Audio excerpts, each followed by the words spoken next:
आज की क्लास में हमारी जो इंटरनेशनल रिलेशन में थ्योरीज रह गई थी उनको कवर करेंगे। हमने अभी तक रियलिस्ट थ्योरी कवर की है, राइट। हमारी मार्क्सिस्ट, फंक्शनलिस्ट, आइडियलिस्ट थ्योरी बची है। तो आज हम कवर करने वाले हैं इस क्लास में idealist theory of international relations. Wait a minute, let me write that.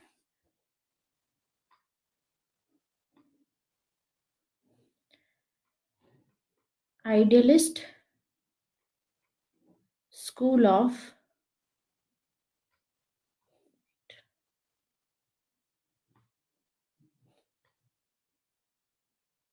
good evening Mansi.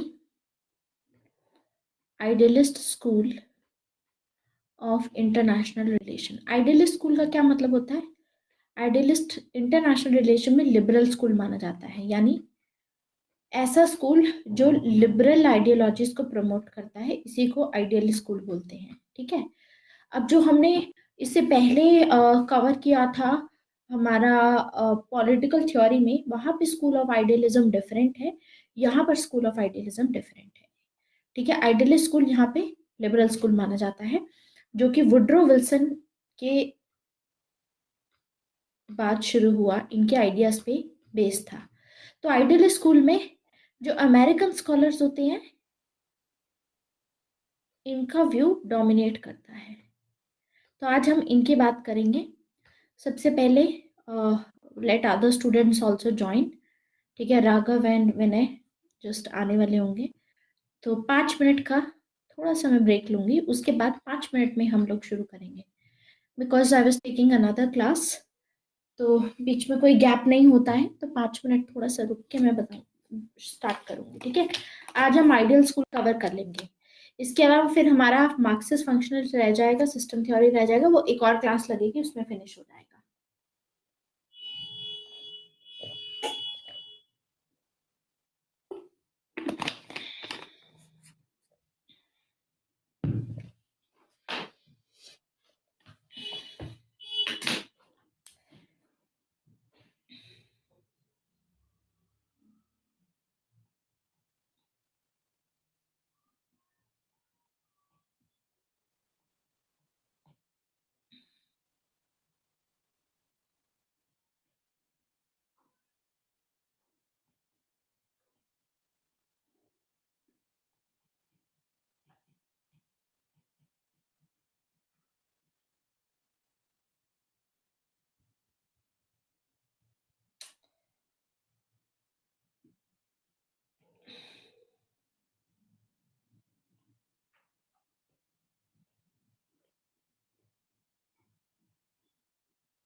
ठीक है।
Wait a minute.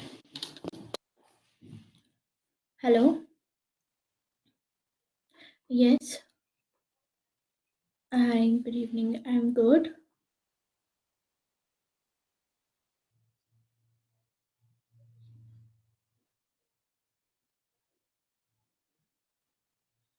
Hmm.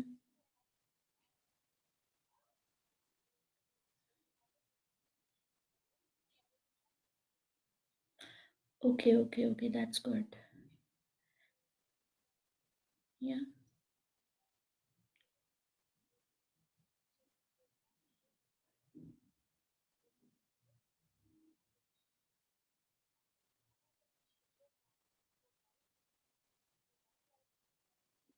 Okay. Okay. Okay.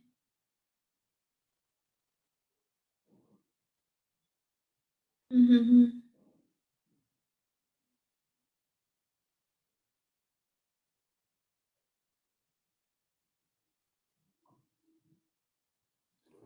8 more are left, right?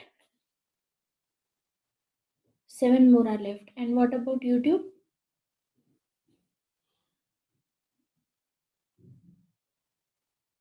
Yeah. Please do that by tomorrow. Hmm.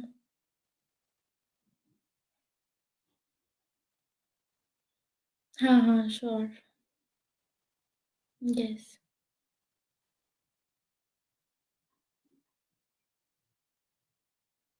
Yeah, sure. Hmm. Yeah, yeah.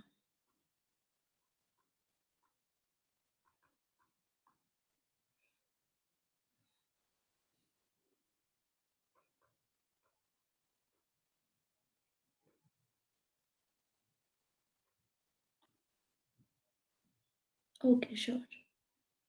ठीक है.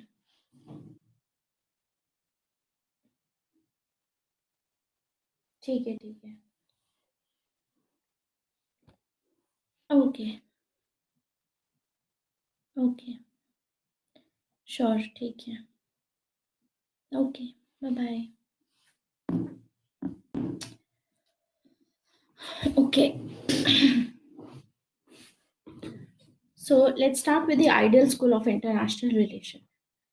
देखिए, ideal school में अभी तक हम already जो चीज़ कवर कर चुके हैं, उसमें अगर हम रिकॉल करें तो हमने रियलिस्ट स्कूल कवर किया है.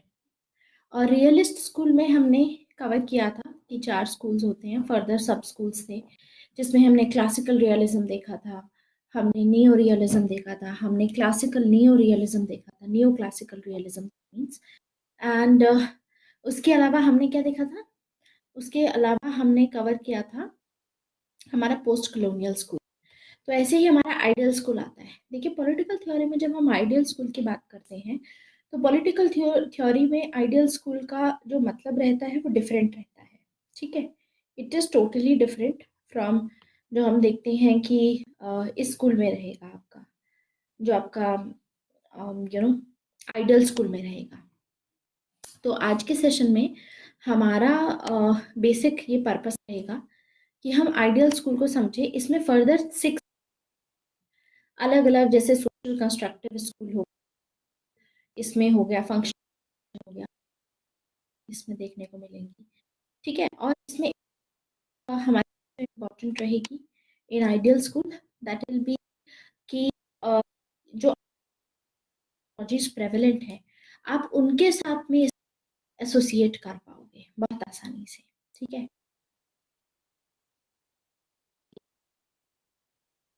विद्धि। ठीक है, अब आइडियल स्कूल में देखिए, अभी तक हम स्कूल का उसमें हमने बेसिक्स कवर किया है। जैसे हमने वुड्रो विल्सन की थी कि कैसे वुड्रो विल्सन की आपकी चेयर होगी। वुड्रो विल्सन 19 में जब वर्ल्ड वॉर 1 खत्म होगा, तो उसके बाद स्टेबिलिटी मेंटेन करने के लिए इंटरनेशनल रिलेशन में, तो जो फॉर्मर प्रेसिडेंट हैं ये वुड्रो विल्सन, ये प्रपोज करेंगे फ्रीडम ऑफ नेविगेशन को। साथ ही साथ इनका कहना होगा कि इंटरनेशनल ऑर्गेनाइजेशंस होनी चाहिए, इंटरनेशनल बॉडीज होंगी। ठीक है, अगर ये बनाएंगे तो इससे कलेक्टिव सिक्योरिटी का एक एस्पेक्ट होगा, कलेक्टिव सिक्योरिटी मेंटेन होगी। यानी अगर कोई भी ऐसा एग्रेशन शो करता है इंटरनेशनल पॉलिटिक्स में, तो फिर उस इंसान के अगेंस्ट में, जो भी अग्रेशन शो कर रहा है, उस इंसान के अगेंस्ट में, उस इंसान क्या, उस स्टेट के अगेंस्ट में, बेसिकली उस स्टेट के अगेंस्ट में कोई एक्शन लिया जाएगा। ठीक है, एक इम्पॉर्टेंट एक्शन लिया जाएगा उसको काउंटर करने के लिए। बेसिकली ये हम देखते हैं, इस चीज का पार्ट है हमारा, जो आइडियल स्कूल का पार्ट है। तो यानी they have faith in international relation. तो आइडियल स्कूल हमारा ऐसे वाला लिबरल स्कूल है जो कि 14 पॉइंट स्पीच के अंडर फ्रीडम ऑफ नेविगेशन, इन सबको सपोर्ट किया जाएगा। और साथ ही साथ इंटरनेशनल ऑर्गेनाइजेशन पे दे विल हैव फेथ। और इसमें ज्यादातर जो हेजिमनी होगी वो होगी अमेरिकन स्कॉलर्स की। आवाज साफ आ रही है Mansi? Is it breaking? Okay, actually आज कोई इशू, नेटवर्क रिलेटेड इशू है प्रोबेबली, उसकी वजह से ऐसा हो रहा है। लेट मी सी, एक बार मैं रिफ्रेश करके देखती हूँ। अभी तो ठीक है, लेकिन आगे भी और लास्ट सेशन में भी एक दो बार प्रॉब्लम्स आई थी एक्चुअली।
पर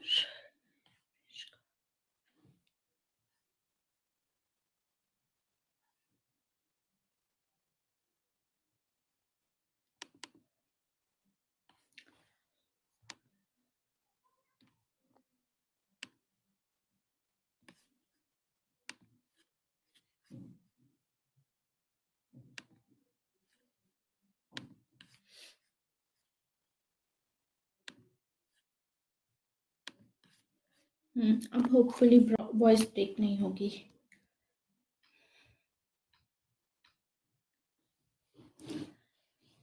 okay, so what we were discussing, liberal school. तो लिबरल स्कूल पे बहुत सारे लिबरल स्कूल, इसमें मेटा आइडियोलॉजी है. जैसे हमने लिबरलिज्म का स्कूल पढ़ा था, लिबरलिज्म की आइडियोलॉजी पढ़ी थी हमारी पॉलिटिकल थ्योरी में, बिल्कुल सेम तरीके से यहाँ पर भी हम देखेंगे कि सेम चीज होगी.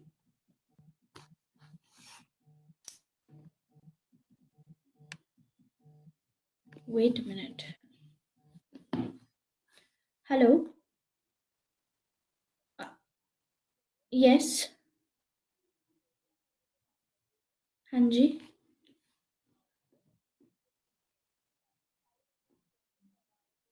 हाँ जी.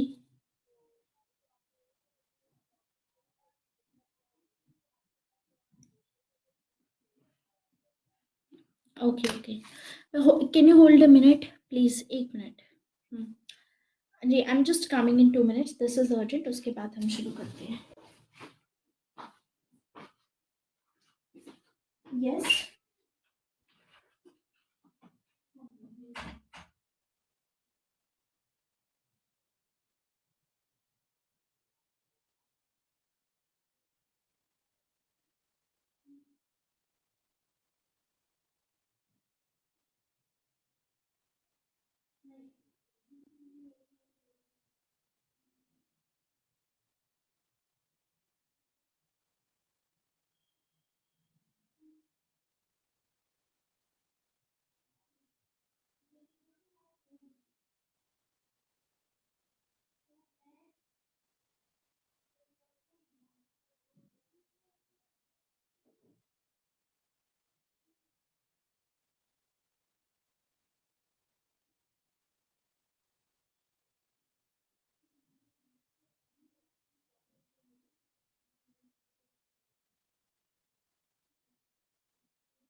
ओके, सो सॉरी, ये सारे काम अभी हो रहे हैं, इट वॉज वेरी अर्जेंट। शुरू करें?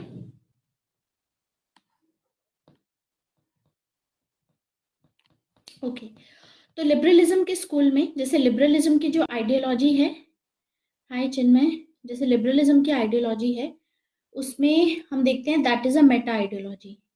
उसमें अलग अलग स्कूल्स हैं, अलग अलग स्कूल्स के अलग अलग बेसिस हैं, अलग अलग आइडियाज हैं लिबर्टी के, ठीक है। अलग अलग तरीकों से लिबर्टी को प्रमोट करते हैं, लिबर्टी को सपोर्ट करते हैं, और अलग अलग फॉर्मेट में लिबर्टी को सपोर्ट करते हैं। कोई नेगेटिव लिबर्टी मानता है, कोई पॉजिटिव लिबर्टी मानता है। ऐसे ही जो हमारा आइडियल स्कूल होता है, जो लिबरल स्कूल है इंटरनेशनल रिलेशन का, इसमें भी हम देखते हैं that is a Meta narrative, यानी इसमें भी अलग अलग नेरेटिव्स हैं, अलग अलग आइडियाज हैं लिबरल स्कूल के इंटरनेशनल रिलेशन में, ठीक है। और इसमें इन टोटल 6 सब स्कूल्स हैं, देर आर इन टोटल 6 सब स्कूल्स। तो ये 6 सब स्कूल्स एक एक करके फिनिश करते हैं, ठीक है। पहला है लिबरल इंस्टीट्यूशनलिज्म, उसके अलावा दूसरा स्कूल आता है हमारा इंटर डिपेंडेंस। एक एक करके कवर करेंगे इसको, इंटरडिपेंडेंस का। फिर तीसरा स्कूल, सब स्कूल आता है सोशियोलॉजिकल लिबरलिज्म का। फोर्थ आता है फंक्शनलिज्म का। फिफ्थ आता है डेमोक्रेटिक पीस थ्योरी। सिक्स्थ आता है कॉम्प्लेक्स इंटरडिपेंडेंस, कॉम्प्लेक्स इंटरडिपेंडेंस का, ठीक है। तो एक एक करके कवर करते हैं। ये 6 स्कूल्स हैं। सबसे पहला आता है liberal institutionalism. Liberal institutionalism school में क्या बोला जाता है, इस स्कूल का बेसिक आइडिया ये है कि लिबरल जो थ्योरीज हैं दे आर प्रिस्क्रिप्टिव। मतलब हमने अभी तक देखा था कि जो क्लासिकल थ्योरीज थी वो प्रिस्क्रिप्टिव नहीं थी, वो सिर्फ डिस्क्रिप्टिव थी। जो क्लासिकल यानी रियलिस्ट थ्योरी थी, रियलिज्म की थ्योरी हमें क्या कोई सोल्यूशन बताती थी? सोल्यूशन के तौर पे इनका मानना था सिर्फ मेंटेनेंस करो बैलेंस ऑफ पावर के थ्रू। ये सिर्फ डिस्क्राइब करते थे कि इंटरनेशनल रिलेशन में एनार्की है, इस वजह से बैलेंस ऑफ पावर की तरफ जाना चाहिए, ठीक है। लेकिन जो हमारी लिबरल थ्योरी होती है, इंटरनेशनल थ्योरीज रहती हैं लिबरल की, लिबरल स्कूल की, ये प्रिस्क्रिप्टिव है। मतलब ये सोल्यूशन प्रोवाइड करती हैं, ये हमको बताती है कि हम कैसे इंटरनेशनल इंस्टीट्यूशंस के थ्रू वर्ल्ड में, वर्ल्ड में या इंटरनेशनल सिस्टम में पीस मेंटेन कर सकते हैं, हम कैसे कोऑपरेट कर सकते हैं एक दूसरे के साथ में। तो ये जो इंस्टीट्यूशंस होते हैं, ये एक तरीके से जैसे हो गया यूनाइटेड नेशन, ये एक तरीके का ग्लोबल प्रेशर पुट करेगा, ठीक है।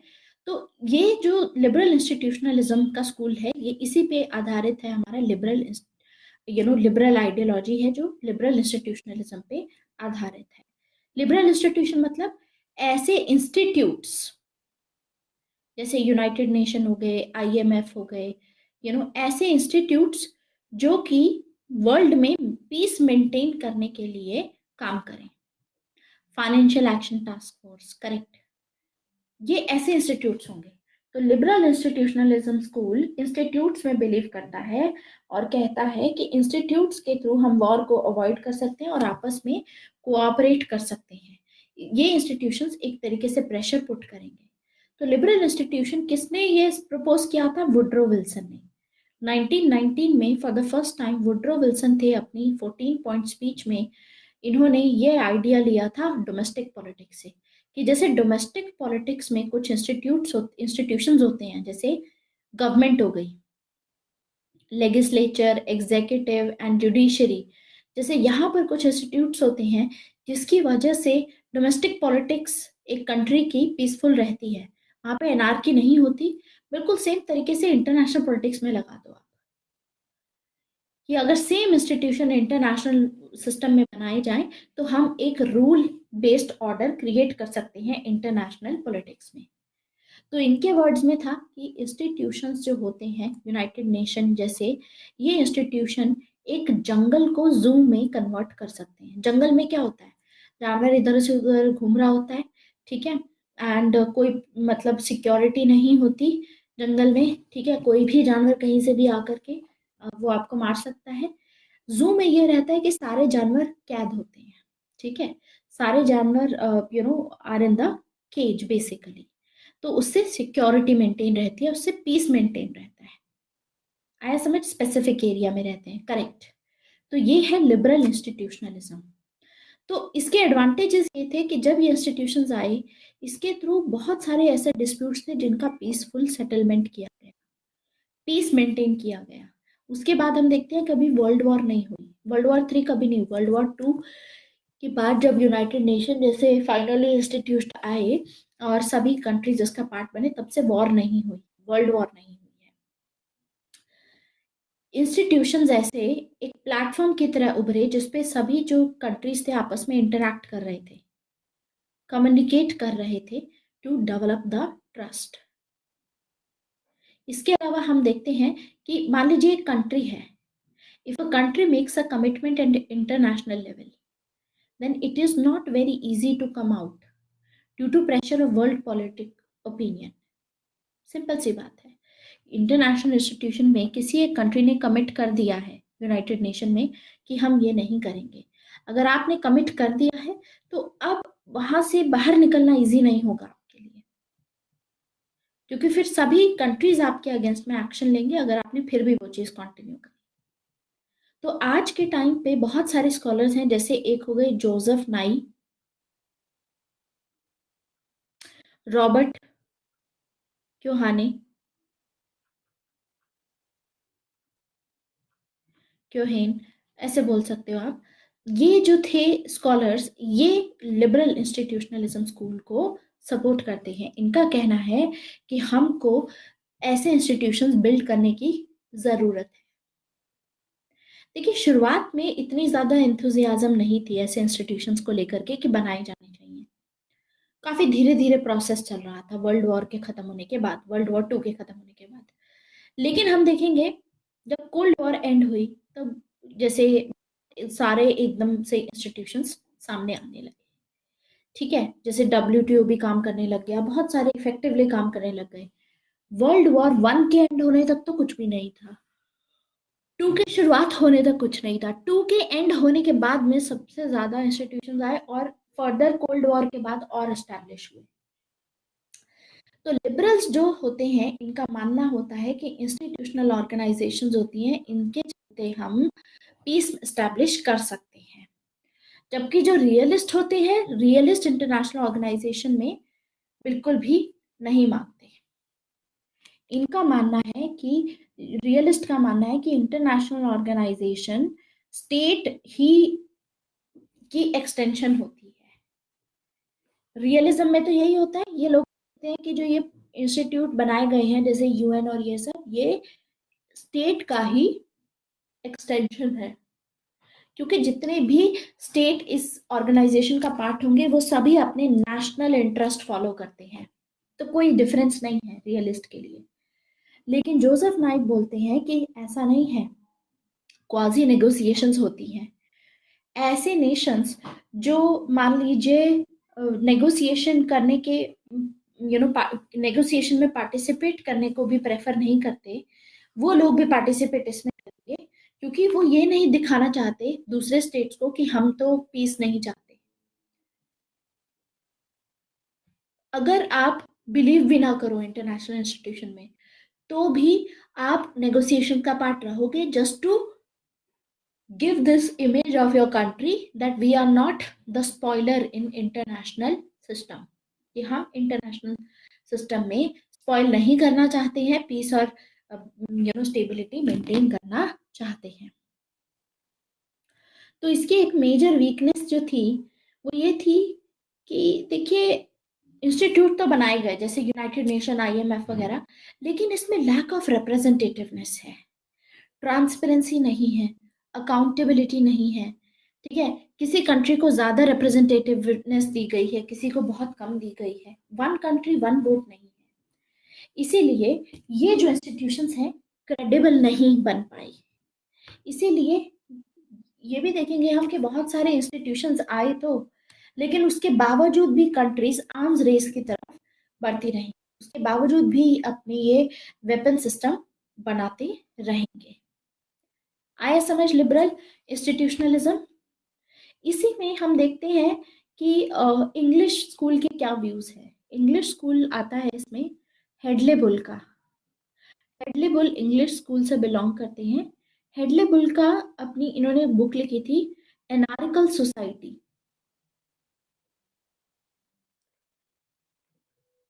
इनका कहना था कि देखिए, इंटरनेशनल पॉलिटिक्स आज के टाइम पे अनार्की नहीं है, एनार्की नहीं है इंटरनेशनल पॉलिटिक्स में। इंटरनेशनल पॉलिटिक्स में अब ट्रांसफॉर्म हो गया है, ट्रांसफॉर्मेशन हो चुका है, क्योंकि अब बहुत सारे इंस्टीट्यूशंस आ गए हैं, बहुत सारे इंटरनेशनल लॉज आ गए हैं, रेजीम्स आ गई हैं।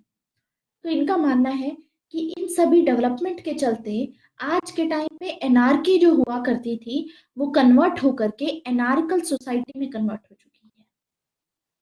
एनार्कल सोसाइटी में यानी इंटरनेशनल पॉलिटिक्स एक ना तो कंप्लीट सोसाइटी है ना ही कंप्लीट एनार्की है, एक सॉर्ट ऑफ एनार्कल सोसाइटी है। एक ऐसी सोसाइटी है जो कि पावर नहीं है जिसके पास, ठीक है, इतनी ज्यादा पावर नहीं है, इंटरमीडिएट स्टेज पे है। देखो, एक होती है एनार्की, जब कोई भी बॉडी ना रहे, आपस में स्टेट मिलकर के साथ में ना रहे। एनार्की, इसमें कोई भी वो नहीं रहेगी, ठीक है, सब कंट्रीज अपने ऊपर रिलाई करेंगे, साथ में नहीं आएंगे। एनार्की में कोई कॉमन अथॉरिटी नहीं होगी।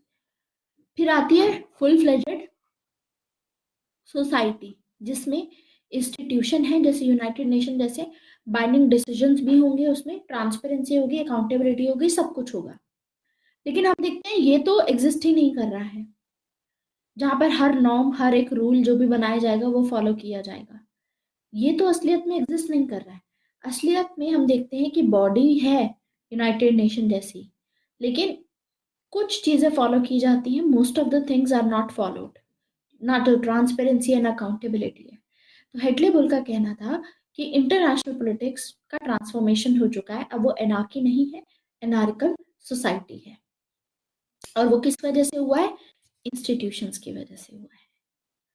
तो पहला स्कूल हमने फिनिश कर लिया है, लिबरल इंस्टीट्यूशनलिज्म।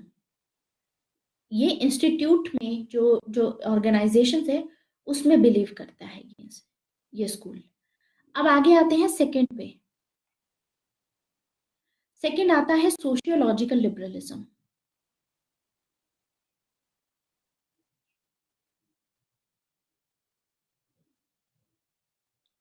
सोशियोलॉजिकल लिबरलिज्म में क्या होता है? देखिए, अभी तक हमने देखा कि लिबरल इंस्टीट्यूशनलिज्म पहला हमने स्कूल देखा।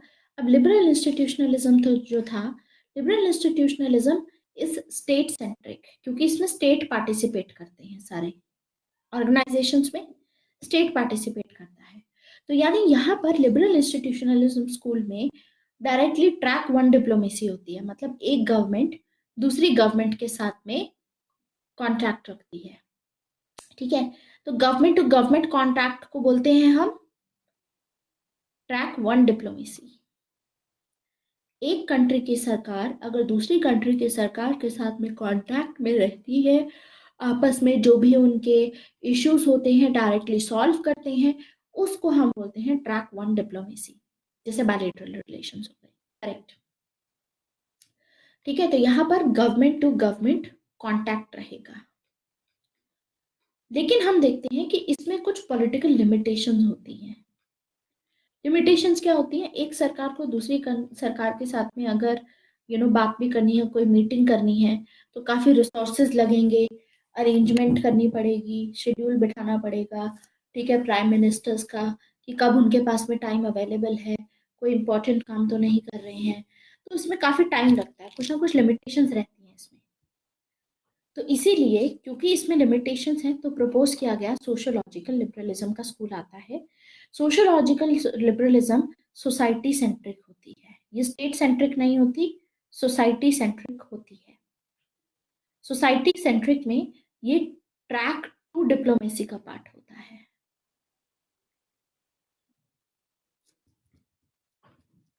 ट्रैक टू डिप्लोमेसी क्या होती है? ट्रैक वन डिप्लोमेसी थी जिसमें गवर्नमेंट टू गवर्नमेंट कॉन्टैक्ट था। ट्रैक टू डिप्लोमेसी में सोसाइटी सेंट्रिक है तो पीपल टू पीपल कॉन्टैक्ट होगा, directly people to people contact होगा। और पीपल टू पीपल कॉन्टैक्ट बढ़ने की वजह से आपस में दो देशों के बीच में ट्रस्ट इंटरैक्शंस होती हैं, ट्रस्ट डेवलप होता है, आपस में लोग इंटरैक्ट करते हैं, उनको एक दूसरे के कल्चर के बारे में पता चलता है, तो ट्रस्ट इंटरैक्शंस होती हैं। इसका क्या फायदा है सोशियोलॉजिकल लिबरलिज्म का? इसका ये फायदा है कि पॉलिटिकल क्लास की अपनी लिमिटेशंस होती हैं, उनके कुछ अपने वेस्टेड इंटरेस्ट होते हैं, तभी वो दूसरी कंट्री के पॉलिटिशियंस के साथ में बात करते हैं। लेकिन हम देखते हैं यहाँ पर कोई लिमिटेशन नहीं होती, डायरेक्टली सोसाइटी में जो लोग रहते हैं वो एक दूसरे के साथ में इंटरैक्ट करते हैं। तो ये माना जाता है क्योंकि पॉलिटिकल क्लास की अपनी एक लिमिटेशन होती है, इनके पास ज़्यादा टाइम भी नहीं होता, ठीक है, इस वजह से जो लोगों के बीच में आपस में इंटरैक्शन होती है ये हमेशा बेहतर रहती है। क्योंकि इससे अगर आपके दूसरे देश को लेकर के आपके अंदर में कोई भी शक है, आपको कोई ट्रस्ट डेफिसिट है, तो ये एक अच्छी अप्रोच होगी कि सोसाइटी टू सोसाइटी कांटेक्ट बढ़ाया जाए। सोशियोलॉजिकल क्या मतलब क्या होता है? सोसाइटी, सोसाइटी वर्ड से आता है सोशियोलॉजिकल, तो यानी सोसाइटी सेंट्रिक है, पीपल टू पीपल कांटेक्ट, एक सोसाइटी दूसरी सोसाइटी के साथ में ऐसे इंटरेक्शन होगा तो ट्रस्ट डेफिसिट हट जाएगा। तो इस पॉलिसी में प्रमोट किया जाता है ओपन बॉर्डर्स को टूरिज्म के through. Yes, you are correct about it, it is promoted through tourism, या ओपन बॉर्डर कर दीजिए दो देशों का, ठीक है, वीजा लिबरलाइजेशन हो जाएगा अगर, तो भी बढ़िया है। जैसे इंडिया पाकिस्तान के केस में अगर बॉर्डर ओपन किया जाए और वीजा लिबरलाइजेशन किया जाए, पीपल टू पीपल कांटेक्ट के चलते ट्रस्ट इंटरैक्शन होंगी, इसके चलते आपस में फेथ बैठेगा दोनों कंट्रीज के बीच में, तो जो भी इश्यूज होंगे वो रिजॉल्व किए जा सकेंगे। इसमें पॉलिटिकल लिमिटेशन होती है, पॉलिटिशियंस रेडी नहीं होते इंटरैक्ट करने के लिए, उनकी अपनी लिमिटेशंस रहती हैं, तो ये चीज काम कर सकती है। तो आज के टाइम पे ये तो काफी ज्यादा रेलेवेंट है, इसका एम्फेसिस आज बहुत बढ़ गया है क्योंकि ग्लोबलाइजेशन है आज के टाइम पे। ग्लोबलाइजेशन के चलते जो वर्ल्ड ऑर्गेनाइजेशन का नेचर है वो चेंज हो चुका है। तो इसमें जो स्कॉलर हैं वो हैं रोस्नो, रोस्नो रोस्नो इसको काफी सपोर्ट करते हैं सोशियोलॉजिकल लिबरलिज्म को। इनका मानना है कि हम एक सोसाइटी सेंट्रिक वर्ल्ड में रहते हैं, हम एक ऐसे वर्ल्ड में रहते हैं जहाँ पे सोसाइटी को प्रेफरेंस दी जाती है, जहाँ पर स्टेट की कैपेसिटीज कम होती जा रही हैं, स्टेट के ऊपर लिमिटेशंस हैं।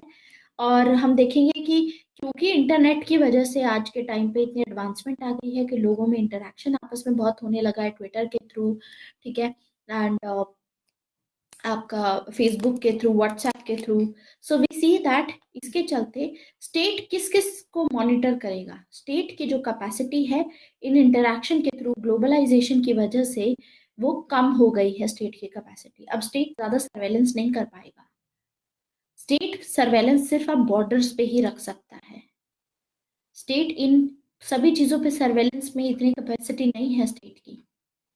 तो ये जो मैटर है सोशियोलॉजिकल लिबरलिज्म का, इसमें जो आपको मॉडल देखने को मिलेगा जो कि यहाँ पर रेलेवेंट है, that model is going to be cobweb model. तो यानी जॉन बर्टन भी इसको सपोर्ट करते हैं। जॉन बर्टन कौन है? जॉन बर्टन है जिन्होंने कॉब वेब मॉडल दिया था।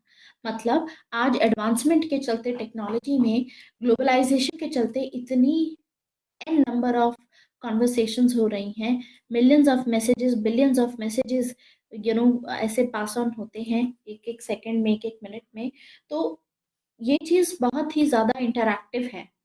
तो इट्स अ स्पाइडर वेब, जैसे कॉब वेब होता है ना, स्पाइडर वेब है। मतलब आजकल वर्ल्ड स्टेट सेंट्रिक नहीं रहा, स्टेट सेंट्रिक वर्ल्ड होता था जहाँ पे एक स्टेट से दूसरे स्टेट के बीच में इंटरेक्शन सब गवर्नमेंट टू गवर्नमेंट इंटरेक्शन होता था। आज के टाइम पे सोसाइटी सेंट्रिक वर्ल्ड है। आज के टाइम पे ग्लोबल सिविल सोसाइटी है। एक कंट्री में अगर कुछ होता है तो दूसरी कंट्री में हमको पता होता है कि उस कंट्री में क्या हो रहा है, और हम उसके बारे में बताते हैं। ठीक है, हम अपना व्यू पॉइंट बनाते हैं कि यहाँ पर अच्छा नहीं हो रहा है। जैसे हांगकांग में, तो हम वहाँ के लोगों को सपोर्ट करते हैं एक तरीके से, कि वहां पर जैसे डेमोक्रेसी होनी चाहिए। तो ये आता है हमारा सोशियोलॉजिकल लिबरलिज्म का स्कूल इसमें। तो इसमें एक और स्कॉलर है हमारे, कार्ल ड्यूश। इनका कहना है, ठीक है, इनकी क्या कंट्रीब्यूशन है, ये बोलते हैं कि इंटरैक्शन जो होती है स्टेट के बीच में, अगर आप उसको देखें कि आपस में आजकल स्टेट्स के बीच में कितने इंटरैक्शन हो रही है, तो आप देखोगे कि एंडलेस इंटरैक्शन है। कैसे पता लगेगा आपको कितनी इंटरेक्शन हो रही है आज के टाइम पे? मेजर कीजिए कि इंटरनेशनल ट्रेवल कितना हो रहा है। आजकल लोग इंटरनेशनल कितना ट्रैवल करते हैं। किसी को वेकेशन पे जाना हो तो लोकल से ज्यादा आजकल इंटरनेशनल ट्रेवल हो रहा है, नेशनल से ज्यादा। दूसरी कंट्रीज में जाते हैं लोग घूमने के लिए। आजकल वीजा इश्यूज देखोगे, कितने वीजा इशू किए जाते हैं बाहर की कंट्री के जाने के लिए, उससे पता चलेगा। कितने लेटर्स या ईमेल्स वगैरह एक्सचेंज किए जाते हैं एक दिन में, उससे पता चलेगा कि कितनी ज्यादा इंटरेक्शन बढ़ गई है। At the same time phone calls, phone calls अलग अलग कंट्री में, जैसे इंडिया के ही कितने लोग हैं जो कनाडा, ऑस्ट्रेलिया, यूएसए सब जगह कॉल करते होंगे, जर्मनी, यूके, उनके वहाँ पे मे बी फ्रेंड्स होंगे, मे बी ऑनलाइन उन्होंने नए फ्रेंड्स बनाए होंगे। तो इससे पता चलता है कि किस तरीके से आजकल इंटरेक्शन बढ़ गए हैं एक स्टेट के बीच में दूसरे स्टेट के बीच में। सो कार्ल ड्यूश का ये कहना था, इनकी ये ऑब्जर्वेशन थी कि जितना ज्यादा इंटरेक्शन रहेगा उतना ही बेनिफिशियल, उतना ही पीसफुल रिलेशंस रहेंगे कंट्रीज के बीच में। जैसे कि यूरोप में आप देख लीजिए, लोगों के बीच में अब कितना ज्यादा इंटरेक्शन होता है। ठीक है, और हम देखेंगे कि वेस्ट यूरोप के बीच में, नॉर्थ अमेरिका के बीच में बहुत ज्यादा, इनफैक्ट इंटरनेशनल ट्रेवल बहुत होता है। अमेरिकन यूरोप में जाते हैं घूमने, जो यूरोपियंस होते हैं वो अमेरिका में जाते हैं घूमने। दिस इज व्हाट वी सी। इन्हीं बढ़ती हुई इंटरैक्शंस के चलते आज हम देखते हैं कि सिक्योरिटी कम्युनिटीज बन गई हैं। सभी कंट्रीज साथ में मिलकर के आके उन्होंने सिक्योरिटी कम्युनिटीज बनाई हैं, सिक्योरिटी कम्युनिटीज बनाई हैं। तो कार्ल ड्यूश का कहना था कि जो आसपास की कंट्रीज होती हैं उनको सिक्योरिटी कम्युनिटीज बनानी चाहिए। ये टर्म उन्होंने वैसे भी कॉइन की थी अपनी 1957 में। और हम देखेंगे कि आज के टाइम पे सिक्योरिटी कम्युनिटीज हैं। ईयू की अपनी सिक्योरिटी कम्युनिटी है, आसियान की अपनी सिक्योरिटी कम्युनिटी है। यहाँ पर जितने भी कंट्रीज हैं इसका पार्ट है, सबने मिलकर के साथ में एक ऐसा जोन बनाने की कोशिश की है जहां पर पीस रहे। तो सिक्योरिटी कम्युनिटी का कॉन्सेप्ट आज के टाइम पे हमें देखने को मिलता है। जबकि जब हमने पढ़ा था रियलिज्म, तो वहां पर किस चीज की बात की गई थी? वहां पे बात की गई थी कि कंट्रीज के बीच में सिक्योरिटी डायलेमा क्रिएट होता है, ये प्रेवलेंट होता है। लेकिन आज के टाइम पे लिबरल स्कूल के चलते, सोशियोलॉजिकल स्कूल के चलते इतनी इंटरेक्शन हुई है, सोसाइटी सेंट्रिक वर्ल्ड होने के चलते हम देखेंगे कि यहाँ पर सिक्योरिटी कम्युनिटीज इमर्ज हो रही हैं। अब सिक्योरिटी डायलेमा रेलेवेंट नहीं है। सिक्योरिटी डायलेमा तब होता है जब दो कंट्रीज के बीच में ट्रस्ट नहीं होता। उनको पता ही नहीं होता कि सामने वाली कंट्री क्या करना चाहती है। आपको ना उनके कल्चर के बारे में पता होता, ना ये पता होता कि कैसे लोग हैं, वो क्या चाहते हैं, वो पहले नहीं पता होता था। आज क्योंकि सोशियोलॉजिकल लिबरलिज्म है, सोसाइटी सेंट्रिक वर्ल्ड है, आपस में इंटरेक्शंस होते हैं। आपको टीवी के थ्रू बॉलीवुड मूवीज हो गई या दूसरी मूवीज देख के, जैसे चाइना को लेकर के हमारा बहुत ही पहले रिजिड स्टांस था। आज के टाइम पे आप देखोगे कि चाइनीज मतलब मूवीज, चाइनीज जितने भी शोज होते हैं वो काफी इंडिया में फेमस हो रहे हैं। ठीक है, काफी ज्यादा देखे जा रहे हैं। ठीक है, तो हम देखते हैं कि उसके चलते हमें पता चलता है कि चाइना की जो सोसाइटी है वो काफी हद तक इंडिया जैसी ही है। वहाँ के लोग कैसे हैं, उनका व्यू कैसा है, उस हिसाब से उनका कल्चर देखते हैं, उनका हम फैमिली स्ट्रक्चर देखते हैं, फैमिली वैल्यूज देखते हैं, तो हम एसोसिएट कर पाते हैं। और ऐसे में हमारा जो स्टांस रहेगा उन कंट्री उन लोगों के साथ में, वो काफी हमारा फिर कोऑपरेटिंग रहेगा, जिसके चलते सिक्योरिटी डायलेमा क्रिएट ना हो करके एक तरीके से सिक्योरिटी कम्युनिटी वाला कॉन्सेप्ट इमर्ज होगा। सिक्योरिटी कम्युनिटीज में बहुत सारे लोग जो होते हैं वो अपने आप को एज अ थ्रेट नहीं देखते। आपके परसेप्शन चेंज हो जाती है ना फिर उन लोगों को देख के। और इन केस अगर कोई एग्जिस्ट भी कर रहा होगा थ्रेट, तो वो चला जाता है अगर साथ में मिलकर के काम करो। और आज के टाइम पे तो सिक्योरिटी कम्युनिटीज जो बन रही हैं, जैसे यूरोपियन की यूनियन की, आसियान की, ये लोग मानते हैं कि इन सभी कंट्रीज का एक ही कॉमन थ्रेट है। डोमेस्टिक पॉलिटिक्स में तो सिक्योरिटी का कम्युनिटी का कॉन्सेप्ट है ही। डोमेस्टिक पॉलिटिक्स से ही ये कॉन्सेप्ट इंटरनेशनल पॉलिटिक्स में आया है। जैसे डोमेस्टिक पॉलिटिक्स में सभी लोग साथ में मिलकर रहते हैं, तभी पीस एस्टैब्लिश होता है कंट्री में। ऐसे ही आपस में जो कुछ एक रीजन होती है, जैसे जैसे साउथ ईस्ट एशिया की रीजन होगी, तो 10 कंट्री साथ में मिलकर के आके काम करेंगी, और इससे पीस एस्टैब्लिश रहेगा साउथ ईस्ट एशियन रीजन में। तो इनका मानना होता है कि इनके कॉमन थ्रेट होते हैं, ये एक दूसरे के लिए थ्रेट नहीं होते। जैसे टेररिज्म हो गया, क्लाइमेट चेंज हो गया, ड्रग ट्रैफिकिंग हो गई, ठीक है, और पेंडेमिक्स हो गए, ये सभी इनके थ्रेट होंगे। ये अपने आप को या दूसरी कंट्री को थ्रेट नहीं देखेंगे। तो सोशियोलॉजिक लिबरलिज्म में ये कहा जाता है कि सिक्योरिटी कम्युनिटीज बनानी चाहिए, इंटरैक्शन स्टेट के बीच में इंक्रीज होनी चाहिए, कम्युनिकेशन बढ़े। तो इसीलिए भी जब सोल्यूशन दिया जाता है कि इंडिया पाकिस्तान के बीच में क्या किया जाना चाहिए, तो आप कोट कर सकते हो कि सोशियोलॉजिकल लिबरलिज्म स्कूल यहाँ पर काम कर सकता है। अगर हम सोसाइटी सेंट्रिक बनाएं इसमें रिलेशंस, मतलब society to society, people to people contact अगर यहाँ पे बढ़ जाए, तो डेफिनेटली इसमें हेल्प मिलेगी।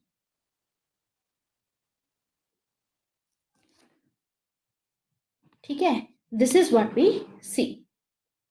तो हम देखते हैं कि बहुत सारे स्टेट हैं जो थर्ड वर्ल्ड कंट्रीज में, you know, many many states are there जो थर्ड वर्ल्ड कंट्रीज में है, वो अपने आप को ट्रांसफॉर्म नहीं कर पा रहे हैं सिक्योरिटी कम्युनिटीज में, क्योंकि डोमेस्टिक लेवल पे भी नहीं कर पा रहे हैं वो लोग। रीजन क्या है इसका? क्योंकि इंटरैक्शंस नहीं है, आपस में ट्रस्ट नहीं है।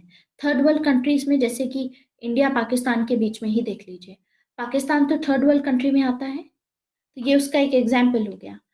ठीक है, तो इसमें हमें तभी हम देखते हैं कि as a security community emerge नहीं हो रहा है, तो यहाँ पर डेवलपमेंट भी नहीं हो पाएगी, पीसफुल भी नहीं रहेगा, इसीलिए यहाँ पे टेंशन बहुत रहती हैं।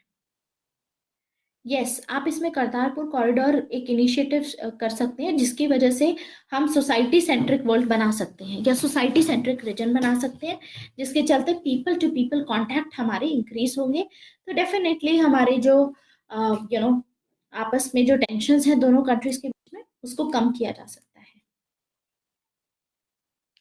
Organizations like RCEP is between ASEAN and China. Still there is South China Sea conflict. देखिए दिक्कत पता है क्या है मानसी, साउथ चाइना सी में हर किसी के अपने स्टेक्स हैं, ठीक है। अब आरसीईपी आसियान एंड सिर्फ चाइना नहीं है, इसमें जापान, साउथ कोरिया, ऑस्ट्रेलिया, ठीक है, हमारा इंडिया, ये भी होगा, न्यूजीलैंड भी है इनफैक्ट। अब साउथ चाइना सी कॉन्फ्लिक्ट में चाइना का बस ये कहना है कि हम इस कॉन्फ्लिक्ट को सॉल्व करेंगे, लेकिन विदाउट आउटसाइड इंटरफेरेंस, मतलब कि किसी और पार्टी का इसमें कोई वो नहीं रहेगा, बाहर की कोई रीजन की पार्टी है जैसे इंडिया, बिना इंडिया के इंटरफेरेंस के। इसीलिए China keeps on warning on this issue. ठीक है, जैसे सेम बात है, इंडिया पाकिस्तान का इशू है, पाकिस्तान इसको इंटरनेशनलाइज करना चाहता है, लेकिन इंडिया हमेशा बोलता है कि हम ये रेडी हैं सॉल्व करने के लिए, लेकिन कोई भी डिस्प्यूट रेजोल्यूशन होगा वो बायलेटरल टॉक से होगा, किसी थर्ड पार्टी को इसमें इंक्लूड मत करो। बिल्कुल सेम तरीके से कॉन्फ्लिक्ट आज भी इमर्ज कर रहा है, डेफिनेटली। लेकिन अब मैं आसियान कम्युनिटी की बात कर रही हूँ। आसियान कम्युनिटी में क्या होता है मानसी, आसियान में सिर्फ 10 ही कंट्रीज हैं, चाइना इसका पार्ट नहीं है, करेक्ट। तो आसियान की जो सिक्योरिटी कम्युनिटी बनी है ये आपस में इन 10 कंट्री की बनी है, चाइना इसका पार्ट नहीं होगा। लेकिन हम देखते हैं कि सिक्योरिटी कम्युनिटी चाइना के अगेंस्ट में, देखिए चाइना बहुत बड़ा है, ये सभी 10 की 10 कंट्री साथ में मिलकर के आएंगी तभी तो चाइना को न्यूट्रलाइज कर पाएंगी, अपनी सिक्योरिटी मेंटेन कर पाएंगे चाइना के अगेंस्ट में। वरना ये सभी कंट्रीज जानती हैं कि चाइना एक्सपेंशनिस्ट है, करेक्ट, एक्सपेंशनिस्ट है। लेकिन वही बात है कि इसमें सोसाइटी टू सोसाइटी इंटरैक्शन होगा तभी तो साथ में आ पाएंगे सारे, तभी चाइना को चैलेंज कर पाएंगे, उसकी हेजेमनी को चैलेंज कर पाएंगे। तो ये था हमारा सोशियोलॉजिकल लिबरलिज्म स्कूल, यानी सोसाइटी सेंट्रिक होना चाहिए। सोसाइटी अगर मिलकर के साथ में आए तो ये ट्रस्ट डेफिसिट हम एड्रेस करके चीजों को बेहतर बना सकते हैं, तो यानी कोऑपरेशन हो सकता है। तो लिबरल स्कूल तो यही बोलता है कि आपस में स्टेट कोऑपरेट कर सकते हैं, तो ऐसे तरीके निकाले गए जिसके थ्रू हम स्टेट्स को आपस में कोऑपरेट करना बता रहे हैं। तो पहला था through institutions, United nation IMF, जिसके चलते ये सारे जो स्टेट्स होंगे आपस में कोऑपरेट करेंगे, लेकिन ये स्टेट सेंट्रिक है। सोशियोलॉजिकल लिबरलिज्म सोसाइटी सेंट्रिक है। आगे आते हैं अगले पे, फंक्शनलिज्म। अगला स्कूल, सब स्कूल कवर करते हैं फंक्शनलिज्म का। इसकी PDF मैंने शायद दी है, अगर नहीं दी है तो मैं आपकी पोस्ट कर दूंगी आज। नेक्स्ट है फंक्शनलिज्म। फंक्शनलिज्म सबसे सक्सेसिव और सबसे प्रैक्टिकल ऑल्टरनेटिव है रियलिज्म का, ठीक है। रियलिज्म का देखिए सबसे बेस्ट एग्जांपल है फंक्शनलिस्ट अप्रोच का यूरोपियन यूनियन। फंक्शनलिस्ट अप्रोच क्या बोलती है, आपको फंक्शनल स्पेशलाइजेशन याद है, प्लेटो में हमने कवर किया था। फंक्शनल स्पेशलाइजेशन थी कि अपने नेचुरल एप्टीट्यूड के अकॉर्डिंग आप बिहेव करो और दूसरे के काम में बिल्कुल भी अड़चन मत क्रिएट करो, इंटरफेयर मत करो। तो सबसे बेस्ट एग्जांपल फंक्शनलिस्ट अप्रोच का है यूरोपियन यूनियन। ये एज एन एक्सपेरिमेंट स्टार्ट हुआ था, थ्योरी ऑफ फंक्शनलिज्म में हम देखते हैं, ठीक है। ये काफी इंपॉर्टेंट है। देखिए फंक्शनलिज्म की थ्योरी में ये माना जाता है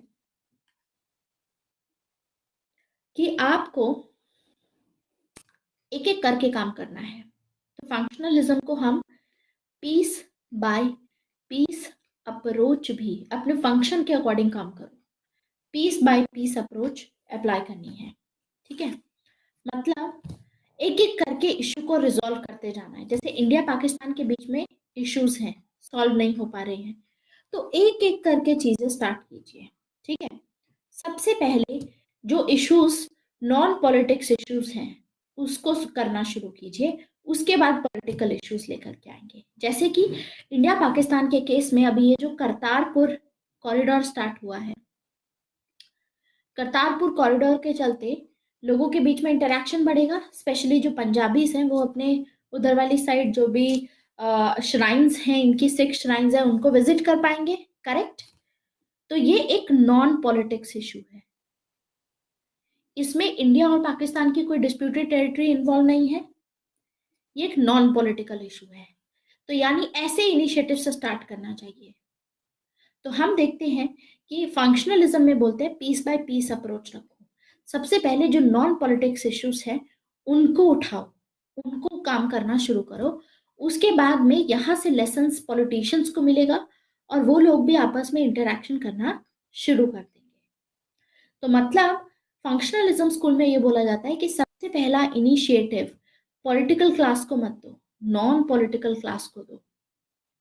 जैसे इंडिया के जो आर्टिस्ट, जैसे पाकिस्तान के आर्टिस्ट हैं, वो इंडिया में बॉलीवुड में काम कर सकते थे, हमने देखा पहले फवाद खान हो गए, ठीक है, इसके अलावा माहिरा थी, ठीक है, माहिरा खान हो गई, ये लोग काम कर कर रहे थे बॉलीवुड में। अब क्योंकि डेटोरिएट हुआ, रिलेशंस अच्छे चलने स्टार्ट हो गए थे, लेकिन जब ये उरी अटैक हुआ तो उसके बाद से सब चले गए यहाँ से, करेक्ट।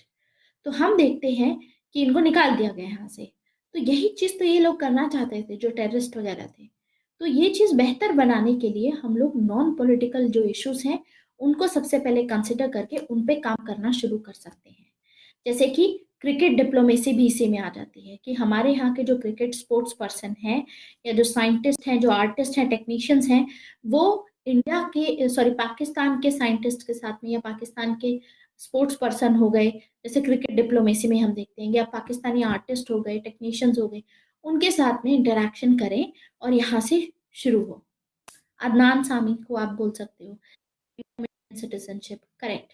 तो नॉन पॉलिटिकल इश्यूज में ये रहता है, ठीक है। तो पीस बाय पीस अप्रोच का मानना है फंक्शनल कि पहले उन फंक्शंस को तवज्जो दो जो पॉलिटिक्स में प्रायोरिटी पे नहीं है, वहां से धीरे चीजें सुधरनी शुरू होंगी, अल्टीमेटली फिर पॉलिटिकल इश्यूज पे आओगे और वो भी एक दिन सुधर जाएंगे। तो यानी जो पहले लो पॉलिटिकल इश्यूज होते हैं, वहां अगर कंट्रीज आपस में कोऑपरेट करने लग जाएंगी तो ये बेनिफिट करेगा। कैसे? इससे सीखने को मिलेगा पॉलिटिकल क्लास को, वो लोग भी कोऑपरेशन करने लग जाएंगे, आपस में कोऑपरेट करना सीखेंगे कि जैसे ये लोग कोऑपरेट कर रहे हैं हम भी कोऑपरेट कर सकते हैं।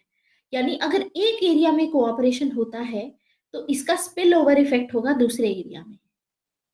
अब जैसे करतारपुर कॉरिडोर शुरू हुआ है, ठीक है, तो इनके लिए पंजाबीज के लिए शुरू हुआ, सेम चीज अब हो सकती है आगे जाकर के हमारे यहाँ पे भी मुस्लिम श्राइन्स हैं, दिल्ली में इधर दरगाह हो गई, इधर कहीं यूपी में कोई फेमस दरगाह हो गई, तो वहां पर इनको अलाउ किया जा सकता है मुस्लिम्स को जो पाकिस्तान के होंगे, या मेडिकल उससे ये लोग आ सकते हैं इंडिया में अपना इलाज करवाने, ठीक है।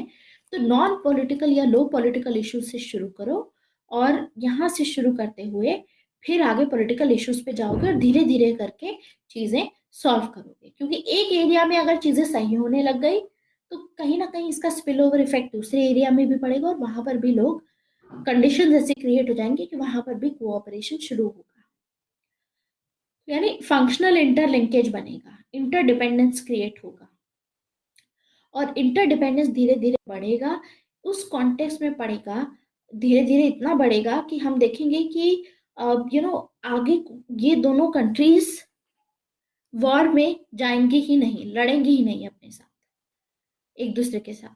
जैसे कि मान लीजिए धीरे धीरे करके अभी करतारपुर कॉरिडोर स्टार्ट हुआ यहाँ पे इंडिया वाली साइड पे, ठीक है, अभी इंटरैक्शंस होंगे, धीरे धीरे फिर और कोई इनिशिएटिव लिया जाएगा, करते करते करते करते हम ऐसे ऐसे करके हम मान लीजिए ट्रेड में भी काम करने लग गए एक दूसरे के साथ में, अगर फिर बढ़िया होता गया सब कुछ, तो एक पॉइंट ऐसा आएगा जब पाकिस्तान इंडिया पे डिपेंडेंट होगा एंड इंडिया पाकिस्तान पे। अब इंडिया तो क्या ही डिपेंडेंट होगा, लेकिन पाकिस्तान डेफिनेटली डिपेंडेंट हो जाएगा इंडिया पे, ठीक है, किसी चीज के लिए। इंडिया भी हो सकता है, ऑब्वियसली इंडिया को अगर मेंटेन करके रखना है, इंडिया को अपनी इकोनॉमिक ग्रोथ अगर बढ़िया रखनी है, तो इंडिया को भी अपनी रीजन को स्टेबलाइज करना जरूरी है। तो इंडिया के लिए भी उतना ही इंपॉर्टेंट है पाकिस्तान जितना पाकिस्तान इंपॉर्टेंट होगा इंडिया के लिए। पाकिस्तान की इकोनॉमी इस टाइम खड्डे में गई हुई है, थर्ड वर्ल्ड कंट्री है, ठीक है, जीडीपी रेट हाई है नहीं इनका।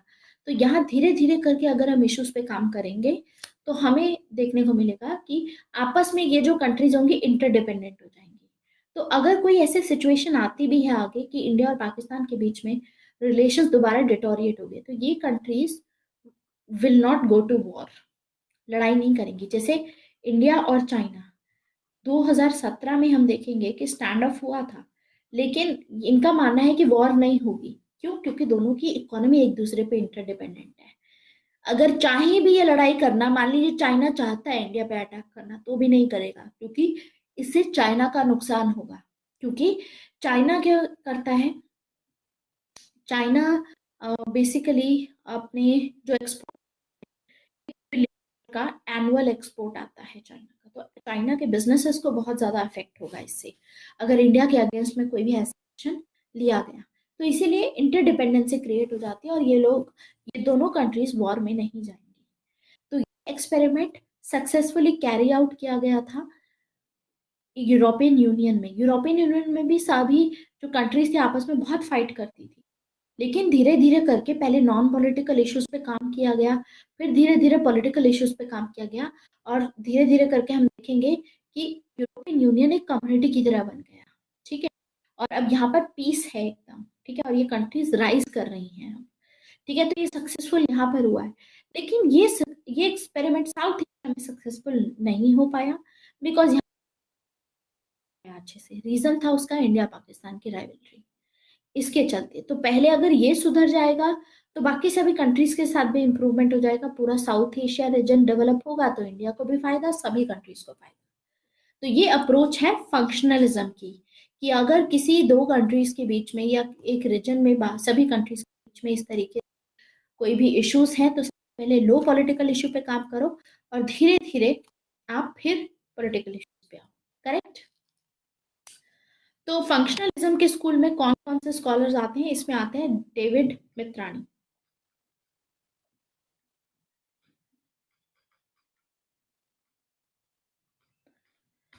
Can India can even India can get a central Asia? Correct. में हमारे रिलेशंस नॉर्मलाइज हो जाते हैं, फंक्शनल हम कोशिश कर सकते हैं, तो yes we can get it. तो आप इसमें एग्जाम्पल के तौर पे पाकिस्तान का एग्जाम्पल दे सकते हैं फंक्शनलिज्म पे, कैसे सुधारा जा सकता है, इसमें क्या बेनिफिट हो सकते हैं धीरे धीरे करके, ये सब चीज बता सकते हो। तो एक तो डेविड मित्रानी हो गए, ठीक है, ये भी फंक्शनलिज्म में बिलीव करते हैं। इसके अलावा आप नाम ले सकते हैं एक और स्कॉलर का, रिचर्ड कॉब्डेन। रिचर्ड कॉब्डेन, रिचर्ड कॉब्डन का कहना था कि अगर दो कंट्रीज के बीच में रिलेशंस आपको सुधारने हैं तो कीप द पॉलिटिशियंस आउट। जो पॉलिटिशियंस होते हैं अपने पॉलिटिकल बेनिफिट के लिए बड़ा प्रॉब्लम क्रिएट करते हैं, और इससे क्या होता है कि ये अपना पावर में आने के लिए जो भी एंटी पाकिस्तान एलिमेंट्स को हाईलाइट करेंगे कि पाकिस्तान के साथ में तो इंडिया कभी नहीं कर सकता, तो इससे दोनों कंट्रीज के बीच में रिलेशंस नॉर्मलाइज नहीं हो पाते हैं। तो अगर आपको करना है दोनों कंट्रीज के बीच में रिलेशंस नॉर्मलाइज, तो पॉलिटिशियंस को आउट रखिए। ठीक है, ये इनका मानना था कि सबसे पहले लो पॉलिटिकल इश्यूज पे काम कीजिए, धीरे धीरे करके अपने आप इम्प्रूवमेंट होगा। तो इनका मानना था पॉलिटिशियंस को दूर रखो तभी इम्प्रूवमेंट हो पाएगी। करेक्ट। तो रिचर्ड कॉब्डेन ये बोलते हैं, नहीं ये रियलिज्म में नहीं है, रिचर्ड कॉब्डेन उसमें नहीं है, ठीक है, डेविड मित्रानी भी उसमें नहीं है। अभी तक हमने इन दोनों के बारे में बात ही नहीं की है। केनेथ वॉल्ट्स के बारे में बात की थी, मीयर शिमर के बारे में बात की थी हमने, अमिताभ आचार्य के बारे में बात की थी, इनके बारे में अभी तक नहीं की है मानसी। तो एक रिचर्ड कॉब्डेन के अलावा आते हैं जीडीएच कोल। जीडीएच कोल का आपको याद होगा, जीडीएच कोल थे गिल्ड सोशलिज्म से बिलोंग करते थे, कि पर्टिकुलर गिल्ड होती हैं उनके इंटरेस्ट के लिए काम करना चाहिए। तो यानी इन्होंने एक कॉन्सेप्ट दिया है गिल्ड सोशलिज्म में ही, फंक्शनल सॉवरेनिटी का।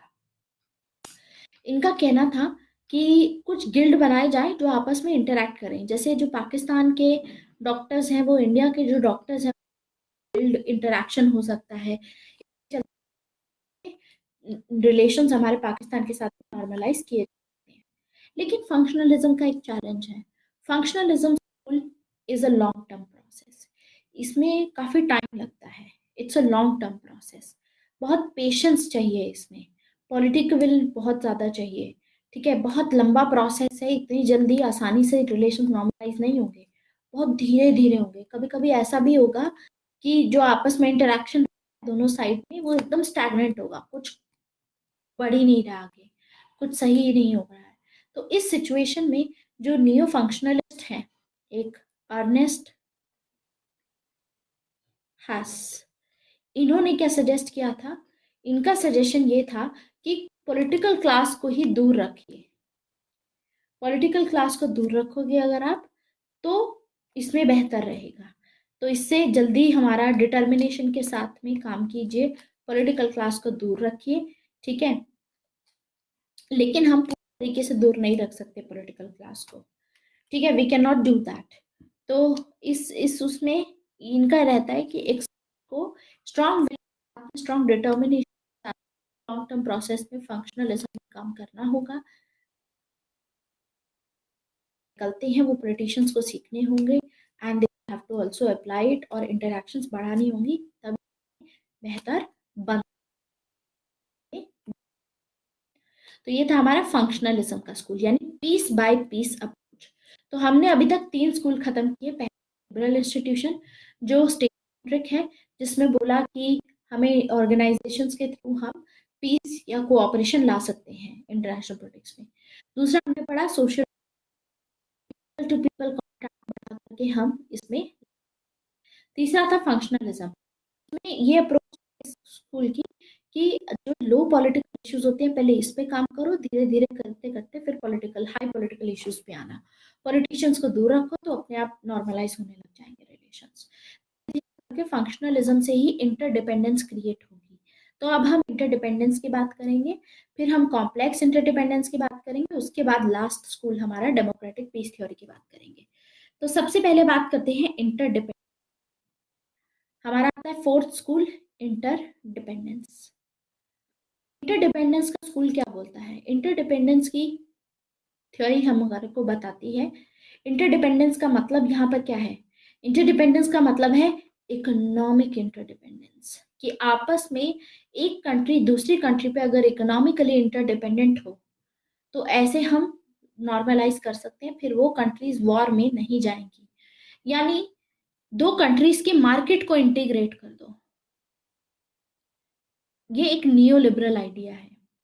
नियो लिबरल आइडिया यानी मार्केट ओपन रखो दोनों कंट्रीज की, ठीक है, और वो आपस में इंटीग्रेट होगी तो कंट्रीज कभी वॉर में ही नहीं जाएंगी। जैसे इंडिया ने अपनी मार्केट ओपन रखने के लिए पाकिस्तान के लिए, अपने नॉर्मल रिलाइज करने के लिए, नॉर्मल रिलेशंस बनाने के लिए इंडिया ने पाकिस्तान को एमएफएन स्टेटस दिया, यानी मोस्ट फेवर्ड नेशन का स्टेटस दिया था। तो ये इंडिया की तरफ से एक एफर्ट है इंटरडिपेंडेंस की अप्रोच का, कि जिससे होगा क्या, अगर एमएफएन एक्सेप्ट के लिया गया, अगर पाकिस्तान ने भी मान लीजिए इंडिया को एमएफएन दिया है, इंडिया के ऊपर एमएफएन स्टेटस मान लीजिए इम्प्लीमेंट किया है, तो इसमें हम देखेंगे कि दोनों की जो इकोनॉमी होगी एक दूसरे पे डिपेंडेंट हो जाएगी। दिस इज व्हाट वी सी। तो इंडिपेंडेंट होगी अगर सॉरी डिपेंडेंट होगी, इंटरडिपेंडेंट होगी, एक दूसरे पे रिलाई करेंगे, तो इसके चलते क्या होगा, इस डिपेंडेंस की वजह से कोऑपरेशन बढ़ेगी, वॉर में नहीं जाएंगे ये कंट्रीज, ठीक है, चाह कर भी लड़ाई नहीं होगी इनके बीच में। No no, this is quite close to functionalism but it is different. Functionalism में क्या बात हुई थी? फंक्शनलिज्म में बोला था कि जो लो पॉलिटिकल इश्यूज होती हैं उस पे काम करो, फिर धीरे धीरे करते करते हाई पॉलिटिकल इश्यूज पे आओ। करेक्ट, ये बोला था फंक्शनलिज्म में। और पॉलिटिशियंस को दूर रखो, ठीक है, और धीरे धीरे करके इससे होगा क्या, आपस में इंटरडिपेंडेंस क्रिएट होगा, मतलब एक कंट्री दूसरे कंट्री के ऊपर आपस में दोनों इंटरडिपेंडेंट हो जाएंगी तो लड़ाई नहीं करेंगी। ये तो तरीका था।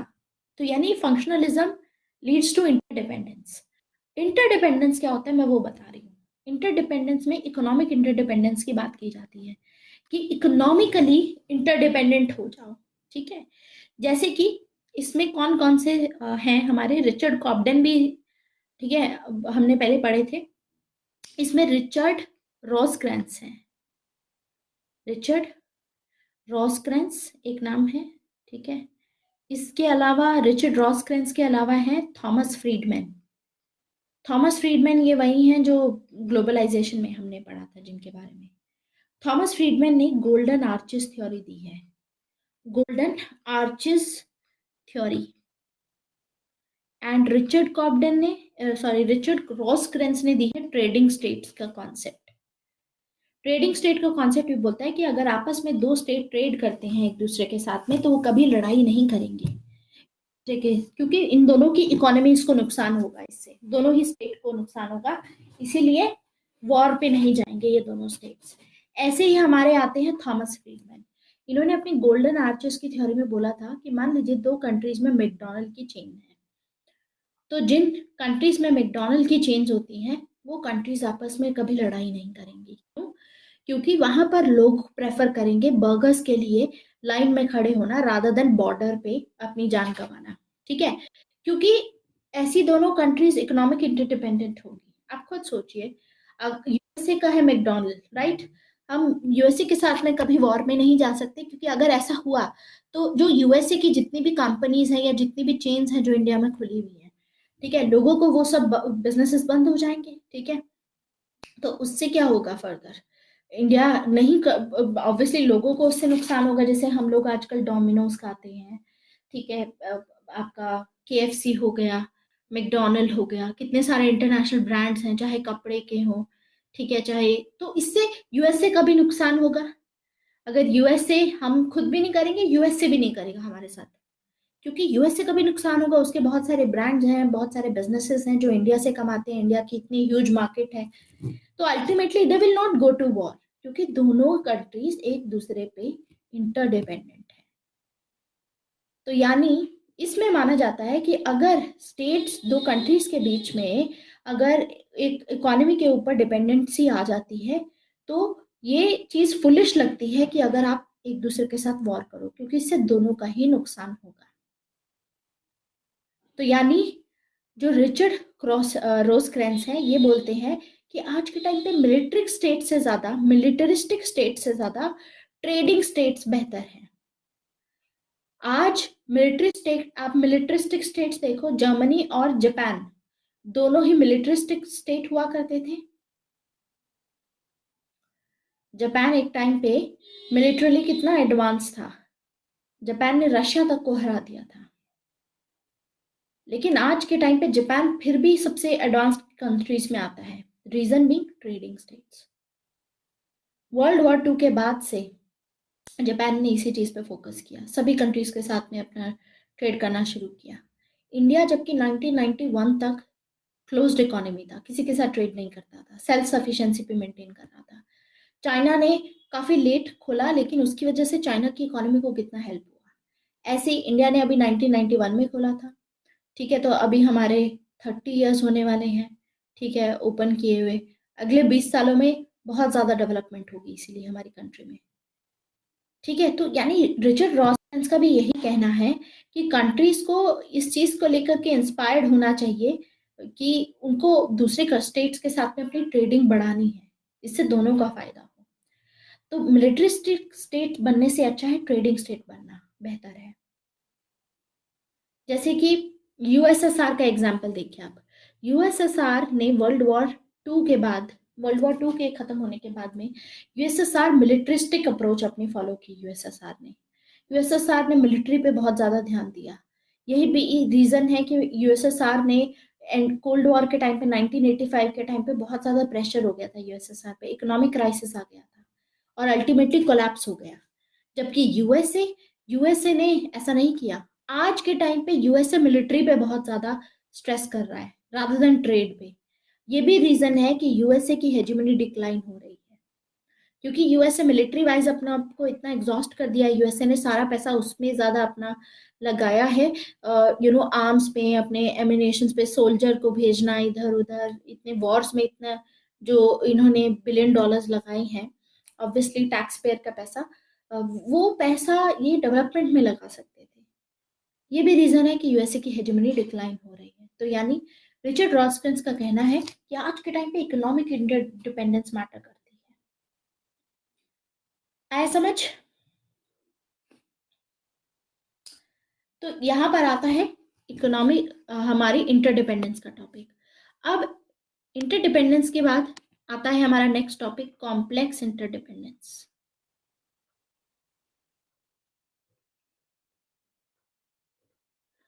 कॉम्प्लेक्स इंटरडिपेंडेंस का टॉपिक क्या बोलता है? इसमें कुछ स्कॉलर्स हैं, रॉबर्ट कियोहेन, जोसेफ नाई,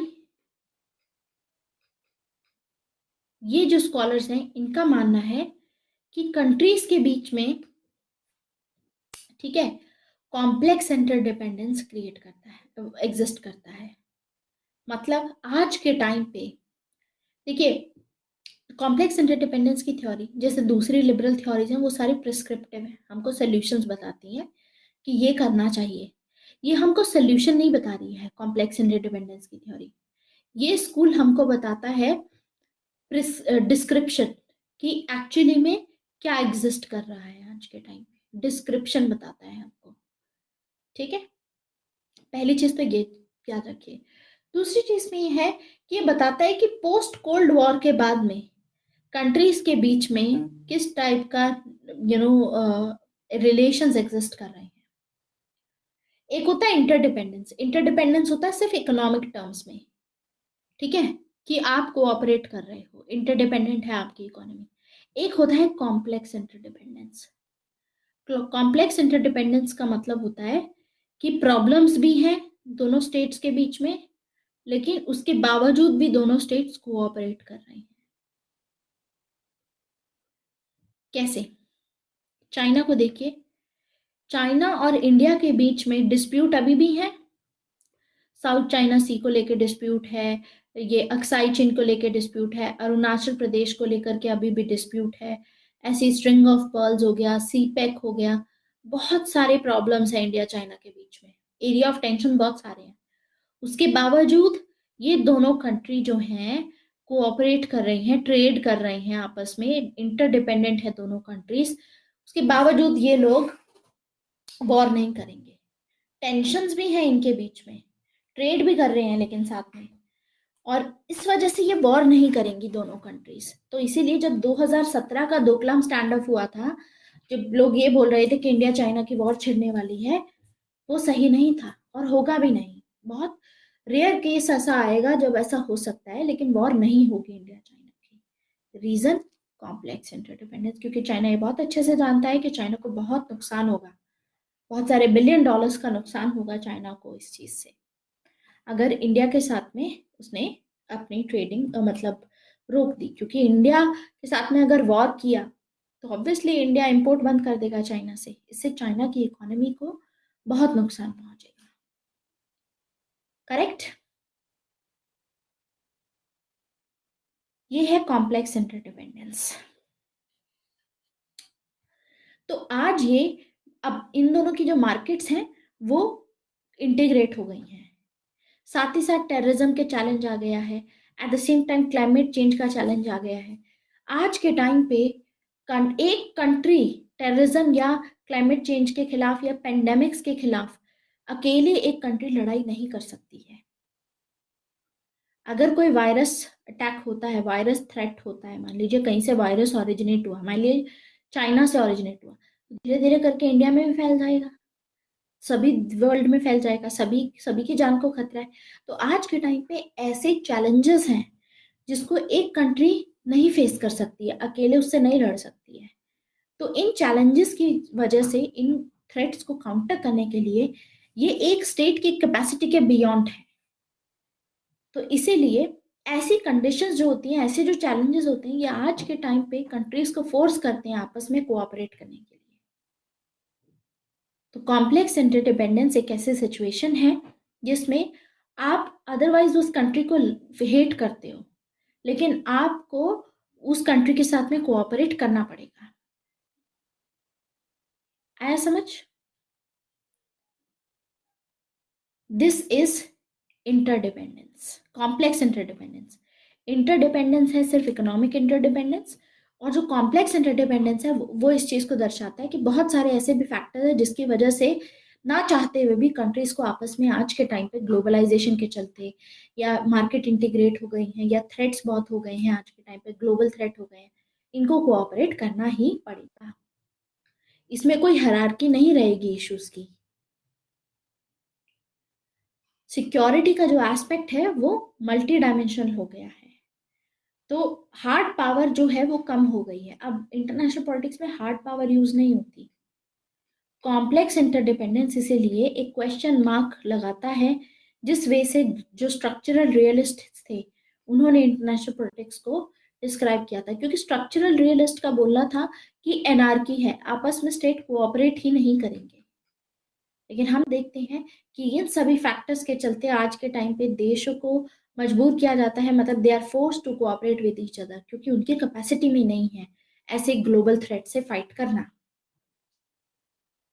इसके बाद आती है हमारी आखिरी इसमें स्कूल, उसके बाद हमारा ideal school of international relation खत्म हो जाएगा, which is democratic peace theory.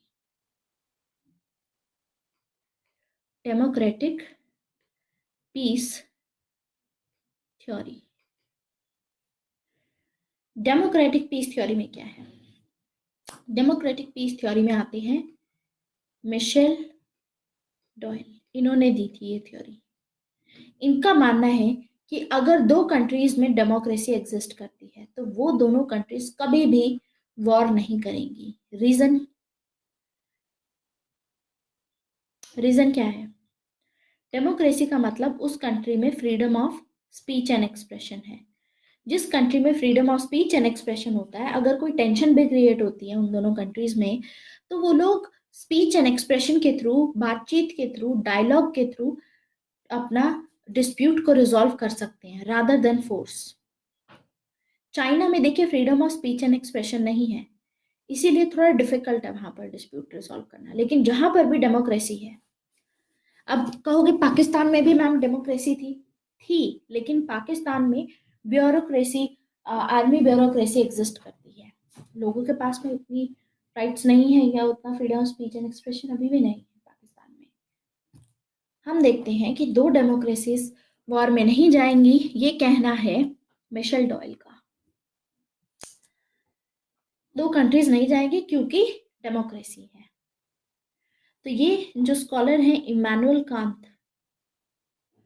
उनके आइडियाज पे बेस्ड है ये थ्योरी। आइडिया क्या था इमैनुअल कांत का?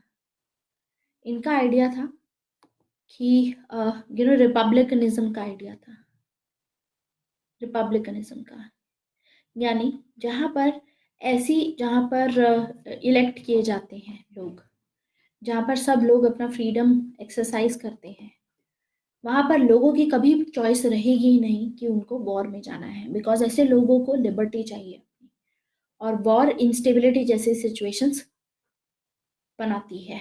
दैट्स वाई, क्योंकि जहां पर भी डेमोक्रेसी होती है, जिस भी कंट्री में डेमोक्रेसी होती है, वहां पर पैसिफाइंग कल्चर होता है, पैसिफिस्ट कल्चर होता है। पैसिफिस्ट कल्चर मतलब कि ठीक है, कोई बात नहीं, हो गया, कोई बात नहीं, भूल जाते हैं, टॉलरेशन दिखाते हैं। वहां पर डेमोक्रेसी में टॉलरेशन का आइडिया रहता है।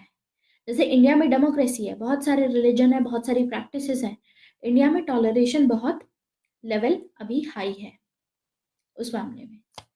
इसीलिए भी यहाँ पर हम देखेंगे कि डेमोक्रेसी को माना जाता है कि एक जोन ऑफ पीस है, यहाँ पर कभी भी लड़ाई नहीं होगी, क्योंकि लोग बातचीत करके ही रिजॉल्व कर लेते हैं डिस्प्यूट। पब्लिक ओपिनियन का इतना प्रेशर रहता है कि अगर ये स्टेट्स चाहें भी आपस में लड़ाई करना, तो यहाँ के जो लोग होंगे अपने freedom of speech and expression से साफ ये चीज प्रेशर क्रिएट करेंगे गवर्नमेंट पे, स्टेट पे, कि हम लड़ाई नहीं चाहते हैं। तो ऐसे स्टेट अपनी पब्लिक ओपिनियन को ओवरलुक नहीं कर सकती, उसको नेग्लेक्ट नहीं कर सकती, क्योंकि freedom of speech and expression है। इसीलिए हम देखते हैं कि फॉरेन पॉलिसी के जितने भी डिसीजंस ऐसे स्टेट में लिए जाते हैं, ऐसे डिसीजंस को पब्लिक बहुत ही एग्जामिन करती है, और पब्लिक ओपिनियन के चलते ऐसे फॉरेन पॉलिसी डिसीजंस में चांस दिया जाता है इनको करेक्ट करने का। तो कोई ऐसी वॉर नहीं हुई है अभी तक तो, लेकिन इसको काफी कंट्रोवर्शियल माना जाता है। डेमोक्रेटिक पीस थ्योरी को बहुत कंट्रोवर्शियल माना जाता है। क्यों कंट्रोवर्शियल माना जाता है? इसका रीजन ये है कि पहली बात तो ये बोलते हैं कि आज तक भी दो कंट्रीज जो डेमोक्रेसी है उनके बीच में वॉर नहीं हुई है, तो ये एक कोइंसिडेंस है कि उनके बीच में वॉर नहीं हुई है, कोइंसिडेंस की वजह से। अगर कोई मेजर वॉर नहीं हुई है तो इसका मतलब ये नहीं है कि सिर्फ डेमोक्रेसी की वजह से नहीं हुई होगी वो वॉर, कोई और भी रीजन जरूर रहा होगा जिसकी वजह से वॉर नहीं होगी। स्पेशली सबसे ज्यादा जो बड़ा क्रिटिसिज्म आता है इस थ्योरी में, वो ये आता है कि यूएसए के जो एक्शंस हैं डेमोक्रेसी को लेकर के, बुश डॉक्ट्राइन ने, जॉर्ज बुश ने अपनी जो भी एक्शंस लिए थे, जैसे मान लीजिए अफगानिस्तान के अगेंस्ट में या इराक के अगेंस्ट में जो इतने भी एक्शंस लिए गए, ईरान के अगेंस्ट में, विल सी दैट दैट उसको लेकर के काफी क्रिटिसिज्म आता है, क्योंकि ये चाहते थे कि डेमोक्रेसी आए इराक या ईरान में, यहाँ पे डेमोक्रेसी होनी चाहिए। लेकिन चाइना और रशिया इसको क्रिटिसाइज करते हैं डेमोक्रेसी कि डेमोक्रेसी एक रिजीम चेंज टैक्टिक है। डेमोक्रेसी के थ्रू ऐसे स्टेट डेमोक्रेसी की थ्योरी क्यों बोल रहे हैं, क्यों ये प्रोपोगेट कर रहे हैं कि आप अगर अपनी कंट्री में डेमोक्रेसी लेके आएंगे तो आपके साथ कोई कंट्री वॉर में नहीं जाएगी। ये यूएसए का डोमिनेंट एक आइडियोलॉजी मेंटेन करने की कोशिश कर रहा है यूएसए, ताकि यूएसए अपने पपेट गवर्नमेंट यहाँ पे इंस्टॉल कर पाए जो कि यूएसए के अकॉर्डिंग ही काम करे, और ये यूएसए को फेवर करेगा। ये पूरा समझ आया? तो रशिया और चाइना डेमोक्रेटिक पीस थ्योरी में बिलीव नहीं करते हैं, इसको क्रिटिसाइज करते हैं कि सिर्फ ऐसा नहीं है कि डेमोक्रेसी की वजह से ना हो, कोई और भी फैक्टर हो सकता है, कोइंसिडेंस वाली बात है। आप ये नहीं बोल सकते कि क्योंकि डेमोक्रेसी थी इस वजह से वॉर नहीं हुई। Yes, neo colonialism, exactly. Democracy peace theory जो प्रमोट की जाती है यूएसए के द्वारा, क्योंकि देखिए एक बात समझिए मानसी, कि इंटरनेशनल पॉलिटिक्स में अमेरिकन स्कॉलर्स डोमिनेंट हैं, लिबरल में स्पेशली अमेरिकन डोमिनेंट है यहाँ पर। इनका मानना है कि अगर आपस में स्टेट्स कोऑपरेट करेंगे, डेमोक्रेसी होगी, तो उससे लड़ाई नहीं होगी, क्योंकि इसमें अमेरिका का फायदा है। अमेरिका तो चाहता ही है ओपन बॉर्डर डेमोक्रेसी रहे, जैसे क्योंकि ये इसमें अमेरिका की भलाई थी। आज के टाइम पे अमेरिका की भलाई नहीं है, क्योंकि इस सभी चीजों की वजह से आज दूसरी कंट्रीज का बहुत फायदा हो रहा है, स्पेशली चाइना और इंडिया जैसी कंट्रीज का, क्योंकि यूएसए का चाइना और इंडिया जैसी कंट्रीज के साथ में ट्रेड डेफिसिट है, तो इससे नुकसान है यूएसए का। हमारा तो फायदा हो रहा है जिसकी वजह से हमारी कंट्री ग्रो कर रही है, राइट। और ये भी रीजन है कि अभी रिसेंटली ट्रम्प ने प्रोटेक्शनिस्ट पॉलिसी स्टार्ट की, और अमेरिका फर्स्ट पॉलिसी स्टार्ट की। और ये भी रीजन है कि यूएसए ने यूनेस्को से पुल आउट कर लिया है, बहुत सारी ऐसी ऑर्गेनाइजेशंस हैं, जैसे टीपीपी की बात चल रही थी उससे पुल आउट कर लिया है। क्लाइमेट चेंज वाली बात हुई थी उसमें भी फंड्स देने थे, ऐसे ग्लोबल थ्रेट्स के अगेंस्ट, मतलब इनसे फाइट करने के लिए, उससे भी पुल आउट कर लिया है यूएसए ने। उन्होंने कहा क्लाइमेट चेंज ऐसा कुछ नहीं होता है। तो बेसिकली अपना फायदा ढूंढ रहा है इसमें यूएसए, तो ये चीज हमें देखने को मिलती है। सो इसी के साथ हमारा आइडियल स्कूल खत्म होता है। अब इसके बाद हमारा बचेगा मार्क्सिस्ट स्कूल बचा है। मार्क्सिस्ट स्कूल को हम नेक्स्ट क्लास में कवर करेंगे। उसके बाद हमारा फंक्शनलिस्ट है और सिस्टम थ्योरी है, ठीक है।